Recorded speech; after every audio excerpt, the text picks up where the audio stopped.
Anarcosindicalismo, teoría y práctica. Rudolf Rocker. Capítulo 3. Los precursores del sindicalismo. Partes primera. Roberto Owen y el movimiento laborista inglés.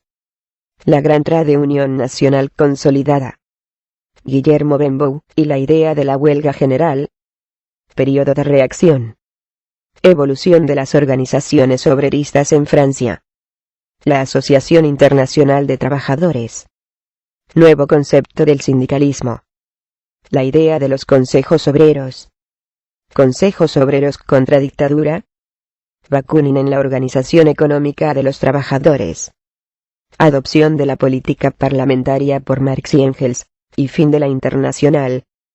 La penetración de las ideas socialistas en el movimiento laborista condujo a tendencias que tienen inequívoca relación con el sindicalismo revolucionario de hoy.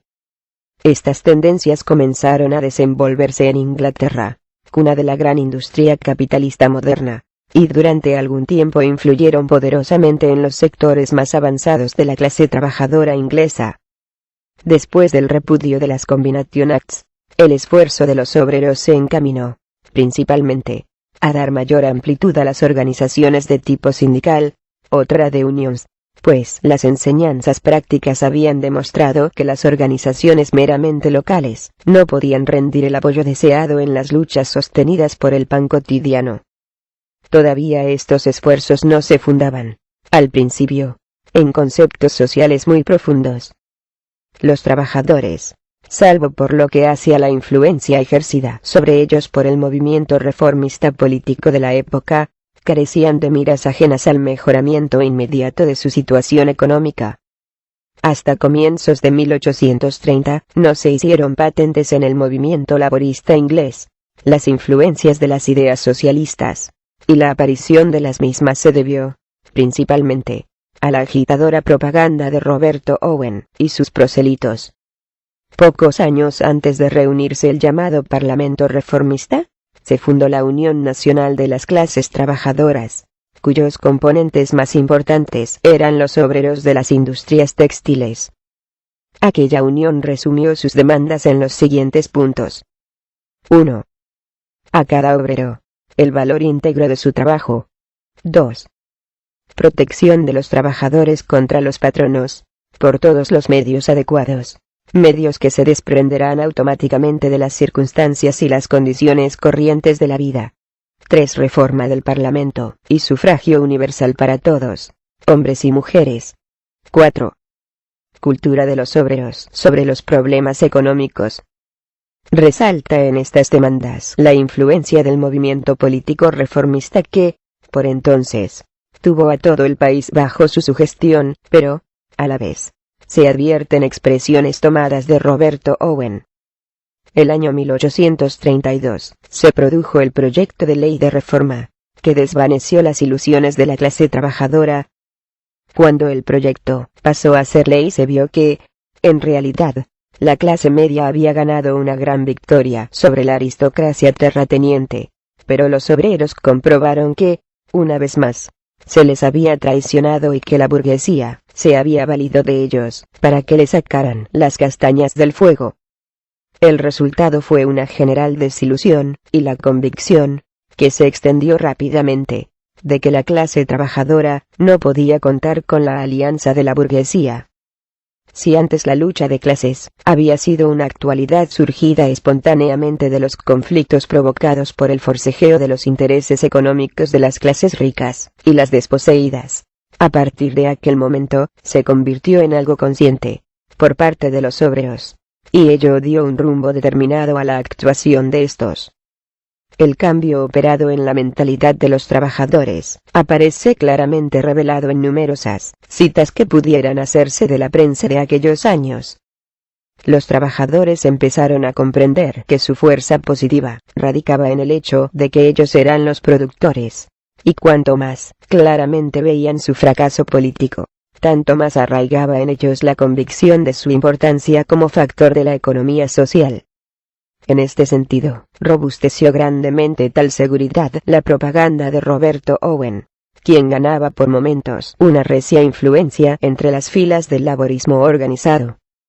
Owen se percataba de que el rápido crecimiento de las organizaciones laboristas en forma sindical suministraba una firme base a sus esfuerzos por alterar fundamentalmente el orden de la economía capitalista, y esto le llenaba de la mayor esperanza.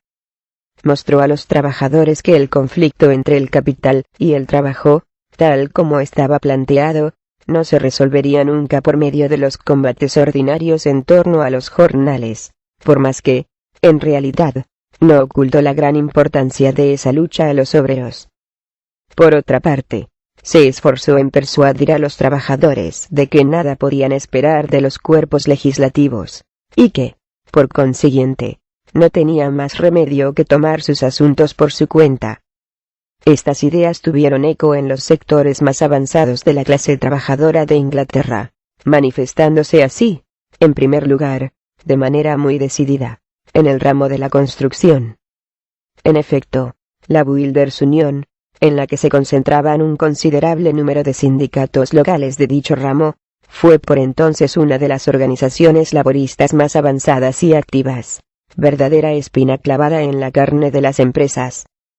En el año 1831, Owen presentó sus planes para la reconstrucción de la sociedad, ante una reunión de delegados de dicha unión. En Manchester era un proyecto equivalente a un socialismo gremial, según el cual debían establecerse cooperativas de producción bajo el control de las trade unions o sindicatos. Fueron adoptadas dichas proposiciones. Mas poco después, la Unión de la Construcción se vio envuelta en una serie de conflictos, cuyo lamentable resultado fue que se viera seriamente amenazada la misma existencia de la organización, lo cual malogró todos los esfuerzos que se habían hecho siguiendo la orientación de Owen. No se desalentó viendo lo que sucedía, antes bien, redobló el celo con que actuaba. En 1833, convocó en Londres una conferencia de trade unions y organizaciones cooperativistas, en la cual expuso con agotadora insistencia su plan de reconstrucción social, que debía ser llevado a efecto por los mismos trabajadores. Los informes de los delegados que asistieron a dicho acto revelan claramente la influencia que tales ideas volvieron a ejercer, y cuán vivo espíritu creador animaba en aquellos tiempos a los círculos avanzados del proletariado británico. El periódico The Poor Man's Guardian resumía muy acertadamente su información sobre la conferencia de Londres en las siguientes palabras: pero muy distinto de los objetivos mezquinos de todas las anteriores combinaciones, es el que anima ahora al Congreso de Delegados. Sus informes demuestran que la clase obrera aspira a un cambio social completo, cambio que supone la subversión total del orden vigente en el mundo. Aspiran a hallarse en la cima, y no en el fondo de la sociedad. O mejor, que no exista arriba ni abajo. El resultado inmediato de dicha conferencia fue la fundación de la Grand National Consolidated Trade Union of Great Britain and Ireland, Gran Unión Industrial Consolidada de la Gran Bretaña e Irlanda, a comienzos de 1834. Eran tiempos de agitación. Todo el país estaba trastornado por innumerables huelgas y lockuts, y el número de obreros afiliados a las organizaciones subió rápidamente a 800.000. La fundación de la GNC se produjo por la suma de esfuerzos encaminados a reunir las organizaciones diseminadas en una gran federación que tendría que dar una gran fuerza efectiva a las actuaciones obreras. Pero lo que distinguió esta alianza de todo lo que se había hecho por esfuerzos anteriores, era que la nueva organización no tenía por objetivo el tradeunionismo en sí mismo, ni la colaboración del proletariado con los políticos reformistas. La GNC fue concebida como organización de lucha para dar la mayor ayuda posible a los trabajadores en su pelea cotidiana por la mejora necesaria de sus condiciones de vida y trabajo, pero al mismo tiempo se había señalado por meta el derrumbamiento de la economía capitalista en su conjunto, a fin de sustituirla por la cooperación del trabajo entre los productores, con exclusión de todo lo que fueran beneficios individuales, mas con la seguridad de la satisfacción de las necesidades de todos.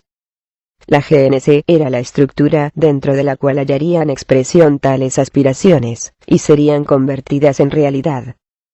Los organizadores querían agrupar en estas federaciones a todos los asalariados del taller y del campo, y agruparles de acuerdo con las diversas ramas de la producción. Cada industria constituiría una división especial que entendería en las condiciones peculiares de su actividad productiva, y en las consiguientes funciones administrativas. Allí donde esto fuera posible, los trabajadores de las diversas ramas de la producción tenían que proceder al establecimiento de instalaciones cooperativas que se pondrían sus productos en el mercado de consumo al coste real, incluyendo los gastos de administración. La Organización Universal se encargaría de ligar las industrias separadas en todos los organismos, y de regular sus intereses mutuos. El cambio de productos de las fábricas cooperativas se efectuaría en los llamados bazares laboristas, y por medio de una moneda especial de puro cambio, y de bonos de trabajo. Por medio de una rápida extensión, confiaban desplazar la competencia capitalista, y por consiguiente proceder a una reorganización completa de la sociedad. Al mismo tiempo, esas empresas cooperativas de la agricultura y de la industria facilitarían la lucha de cada día sostenida por los obreros en el mundo del capital.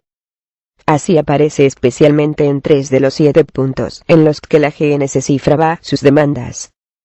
Como quiera que la tierra es la fuente de lo primordial para la vida, y siendo así que sin poseerla, las clases productoras seguirán siendo siempre, en mayor o menor grado, subsidiarias de los capitalistas que detentan la moneda, y por lo mismo estarán a merced de las fluctuaciones del cambio y del comercio. Este comité advierte que las uniones habrán de hacer un gran esfuerzo para asegurarse aquellas porciones de tierra arrendada, según las posibilidades de sus fondos, de manera que en toda eventualidad, los trabajadores puedan procurarse la mayor parte, si no la totalidad, de su sustento, bajo la dirección de superintendentes agrarios de experiencia, producción que no podría utilizarse para disminuir el coste de la mano de obra en todos los ramos, sino que, al contrario, tendería a subirlos, descartando la superflua distribución actual de las manufacturas.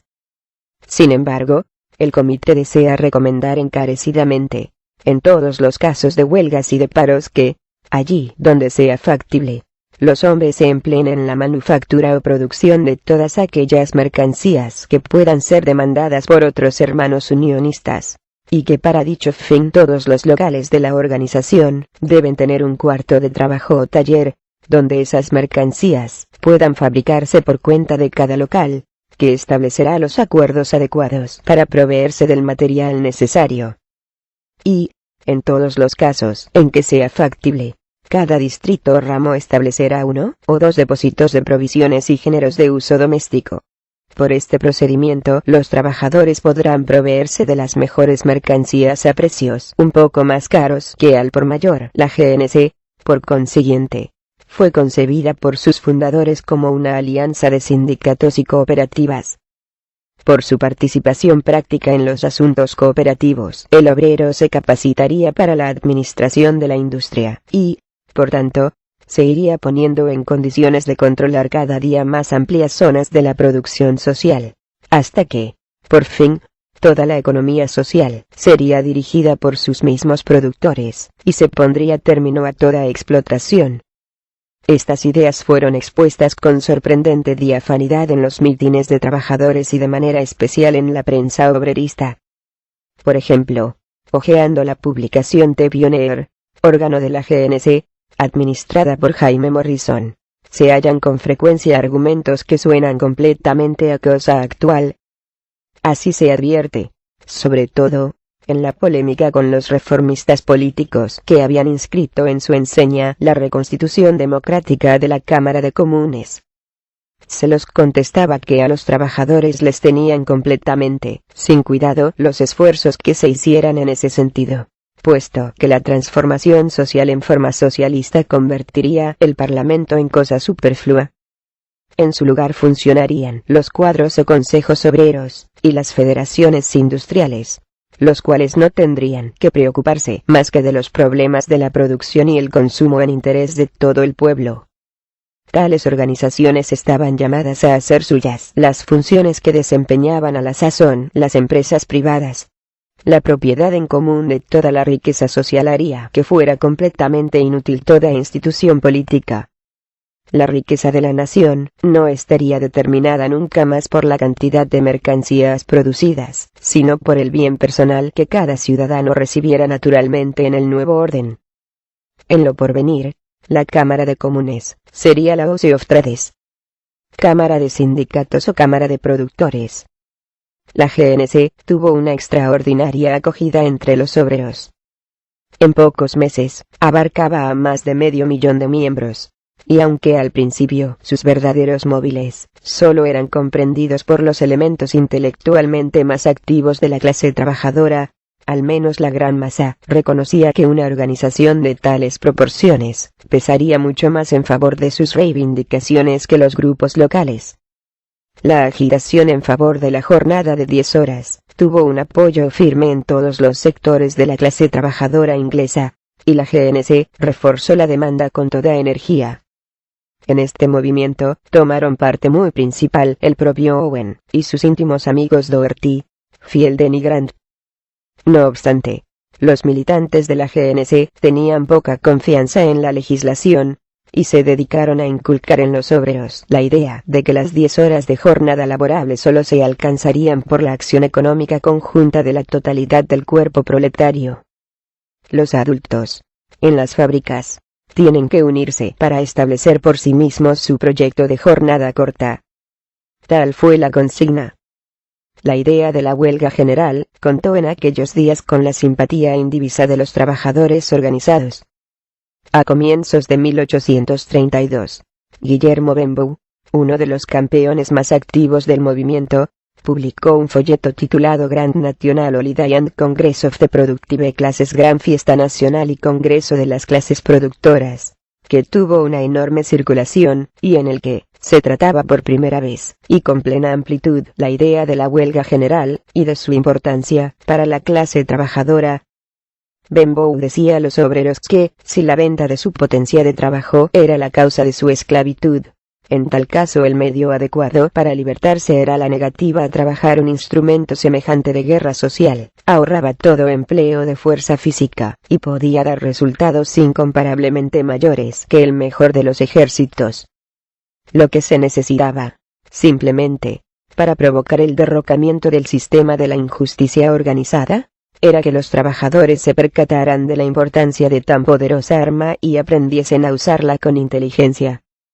Benbow se anticipaba a dar ya algunas sugerencias para llegar a la huelga general en todo el país, proponiendo la composición de comités locales, de suerte que la conflagración se produjera a base de una fuerza elemental prevista, y estas ideas fueron recogidas con entusiasmo por los trabajadores.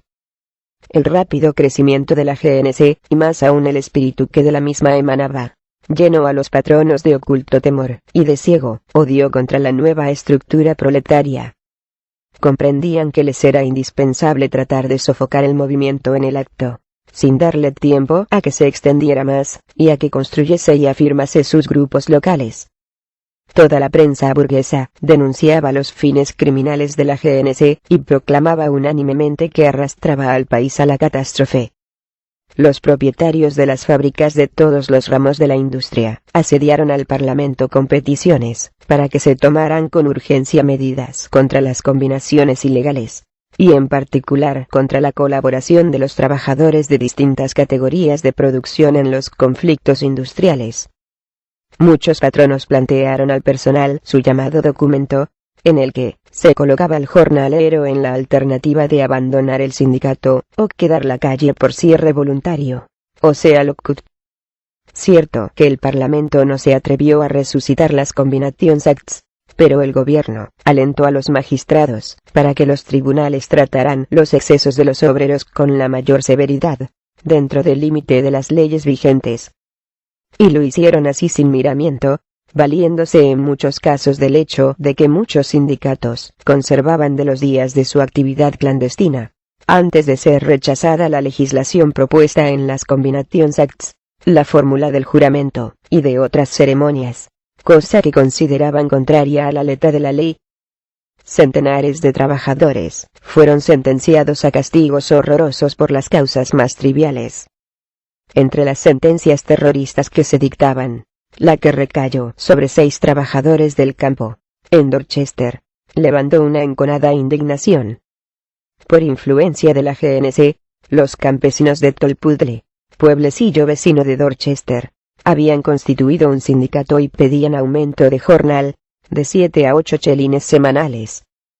Poco después, 6 trabajadores del campo fueron detenidos, y se les condenó a la pena tremenda de extradición a las colonias penales de Australia por 7 años. Su delito era pertenecer a un sindicato.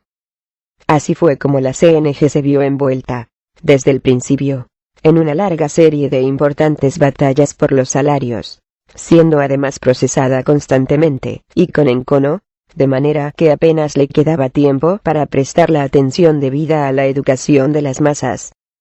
¿Acaso no estaba maduro el tiempo para esa obra? Muchos de sus miembros volvieron al cartismo, que recobraba vida, y que aceptaba muchas de sus peticiones inmediatas.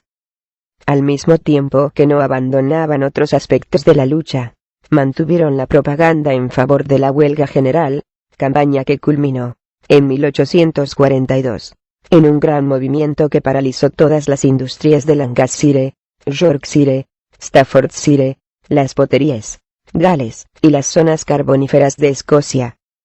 Pero la significación genuina del movimiento se había evaporado, y Owen tuvo razón al acusar al cartismo de que concedía demasiada importancia a la reforma política, y de que mostraba escasa comprensión de las grandes cuestiones económicas.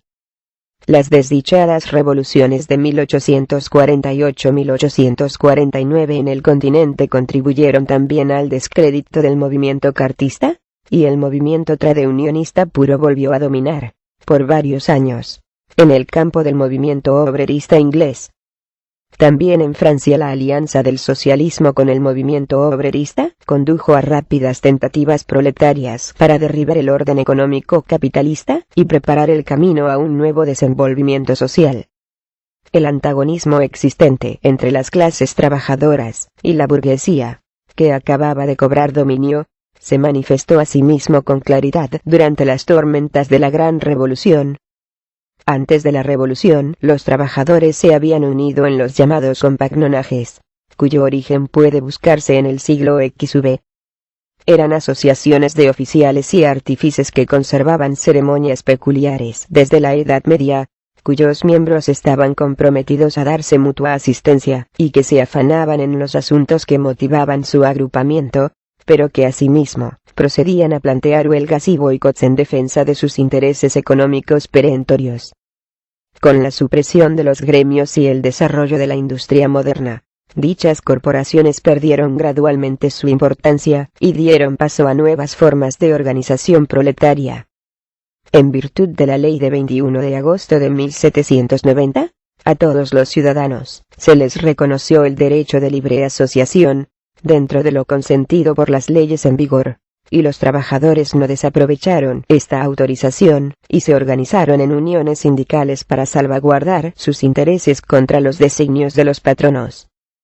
Siguió una serie de huelgas locales, especialmente en el ramo de la construcción, y ello causó a los patronos considerables preocupaciones, pues veían que la organización obrera iba en auge, contando ya 80.000 miembros solo en París.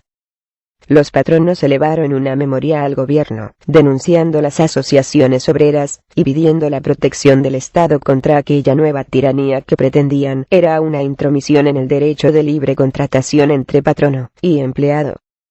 El gobierno respondió con agrado a tal demanda y prohibió todas las agrupaciones que tuvieran por finalidad modificar las condiciones corrientes del trabajo, alegando, por todo pretexto, que no podía consentir la existencia de un Estado dentro del Estado. Semejante prohibición estuvo en vigor hasta 1864. Pero también en esto, se demostró que son más fuertes las circunstancias que la ley. Lo mismo que los obreros ingleses, los de Francia recurrieron a la formación de asociaciones secretas, ya que la ley les negaba el derecho de plantear sus reclamaciones abiertamente. Las llamadas mutualités, inofensivas sociedades mutuas de beneficencia, servían con frecuencia a este objeto de máscara, extendiendo el velo de la legalidad sobre las organizaciones de resistencia denominadas Societés de Resistance, las cuales tuvieron, es cierto, que sufrir con frecuencia ruda persecución, y hacer muchos sacrificios, pero ninguna ley fue capaz de aplastarlas y vencer su tenacidad.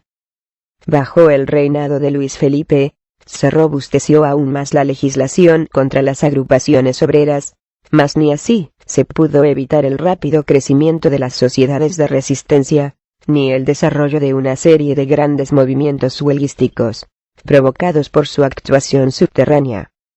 Uno de los episodios de aquella lucha fue la huelga de tejedores del Lyon de 1831, que constituyó un acontecimiento de importancia europea. La cruda necesidad obligó a aquellos trabajadores a oponer una resistencia desesperada a la rapacidad de los patronos, y a causa de la intervención de la fuerza armada, el conflicto degeneró en una franca rebelión, en la que los obreros llevaban su bandera con este lema: vivir trabajando, o morir combatiendo.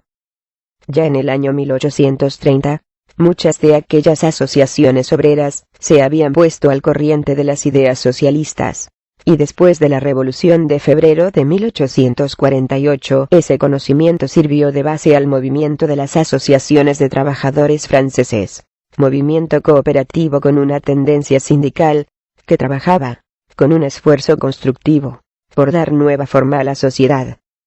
En su historia del movimiento, Englander hace llegar el número de dichas asociaciones a unas 2000. Pero el golpe de Estado de Luis Bonaparte puso fin a estos alentadores comienzos, como a tantos otros. No se produjo una reanimación de las doctrinas de un socialismo militante y constructivo hasta la fundación de la Asociación Internacional de los Trabajadores, y a partir de este día, se difundieron rápidamente. La Internacional, que tan gran influencia ha ejercido en el desarrollo intelectual del cuerpo obrero de Europa, y que aún hoy día no ha perdido su atracción magnética en los países latinos, fue creada en 1864, en colaboración, por los obreros ingleses y franceses.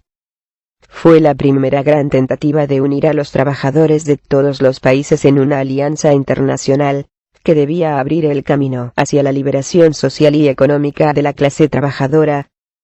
Desde el principio, se distinguió de todas las formas del radicalismo político burgués, pues señalaba que la dependencia económica de los trabajadores en relación con los dueños de las materias primas y los instrumentos de trabajo, era la causa de la esclavitud que se manifestaba en forma de miseria social, degradación intelectual y opresión política. Por tal razón, proclamaba en sus estatutos la liberación económica de la clase obrera como supremo objetivo al que toda actividad política debía quedar subordinada. Fin del capítulo 3. Los precursores del sindicalismo. Partes primera. Anarcosindicalismo. Teoría y práctica.